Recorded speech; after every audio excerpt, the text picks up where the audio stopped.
The phone rings. It's your mother, and before you even answer, your stomach tightens.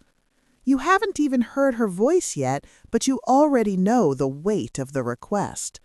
You know that saying no will trigger a silent storm of guilt, a cold front that might last for days. Yet saying yes feels like another brick on a wall that is slowly closing you in. You've spent your whole life being the one everyone can count on, the daughter who never misses a Sunday dinner, the one who listens to every complaint, the one who suppresses her own weekend plans to fix a family drama that isn't hers to solve. You were raised to believe that peace is your responsibility, but lately that peace has started to feel like a cage. If you feel a wave of shame every time you prioritize your own life over family expectations, you aren't just a dedicated daughter, you are likely struggling with the good daughter syndrome. Most women don't realize they signed it. There was no paper, no signature, just a lifetime of small reinforcements. She's such a helpful girl. She never gives us any trouble. I don't know what we'd do without her. These compliments weren't just praise, they were boundaries. They taught you that your value was tied to your usefulness, to your compliance, to your ability to remain invisible so that others could feel seen. Now, as an adult, saying no feels like a breach of contract. It feels like you are suddenly becoming a different person. And in a way, you are.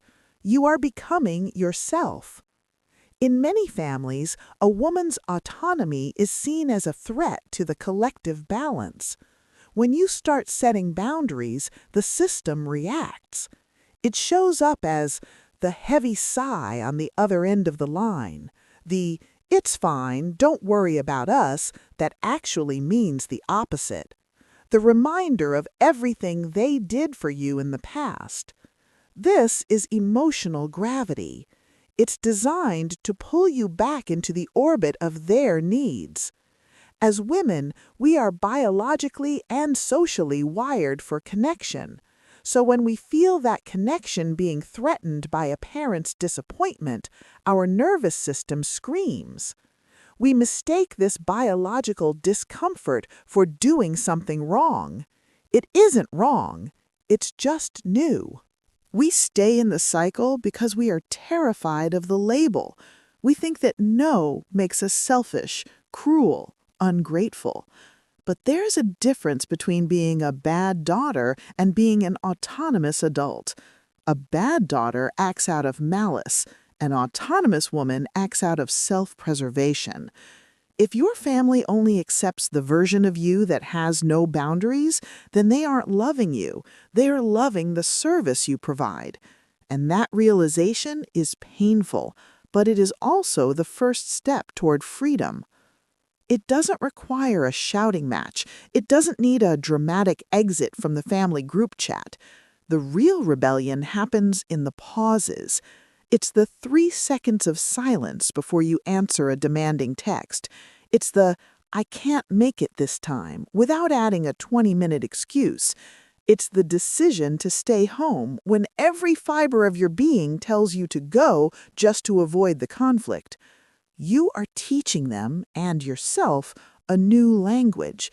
You are showing them that your love is a gift, not a tax they're entitled to collect. The first few times you say no, it will feel terrible. The guilt will sit in your chest like a stone. You will wait for the fallout. But then something strange happens. The world doesn't end. The family survives. And slowly, the air around you starts to feel lighter. You realize that you can love your family without being consumed by them. You can be a good woman without being a compliant daughter. When you stop seeking the validation of being the perfect child, you finally give yourself permission to be a whole person. You stop being an architect of their comfort, and you finally start building a home for yourself. We've all been the good daughter at some point. Which part of this cycle felt the most familiar to you? Let's start a conversation in the comments. Sometimes knowing you aren't the only one feeling the guilt is the first step toward letting it go.